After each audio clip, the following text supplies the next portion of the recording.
the rats have successfully been used to decontaminate Mozambique in Africa. And as for their import into Cambodia, the success story really lies in the fact that they've been able to obtain donations to make them independent so that they can work on demilitarizing the demining industry.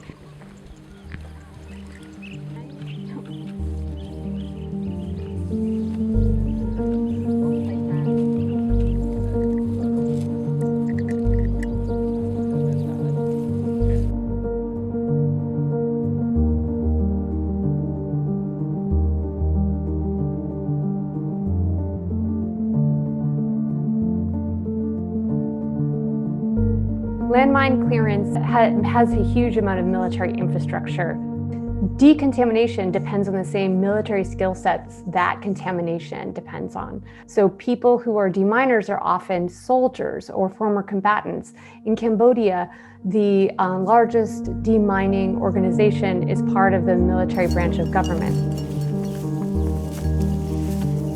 Most of the landmines in Cambodia are actually from 1985 to 1989. After war and mass atrocity, the state loses legitimacy. And so what happens is the villagers distrust even peacekeeping efforts. So even efforts to decontaminate the country results in a kind of village mistrust. And so when you distrust the state, you need to build state legitimacy. And demining offers a real opportunity for states to do that because they can rehabilitate soldiers to do so, and they can also build relationships between villagers and soldiers. On the other hand, in Cambodia, I heard from villagers that they distrusted deminers. They found them untrustworthy. They didn't think that their land would be returned to them when the landmines were cleared, which causes some problems when it comes to information about where the landmines are.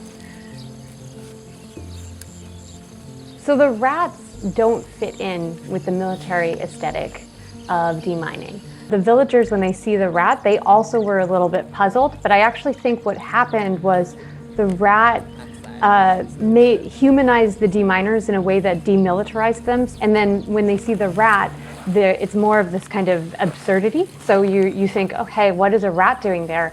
And I know that villagers in interviews have wondered about it and thought, okay, this doesn't make any sense. And it makes them take a second glance, and it rather undermines the kind of villainous characterization of deminers for the villagers.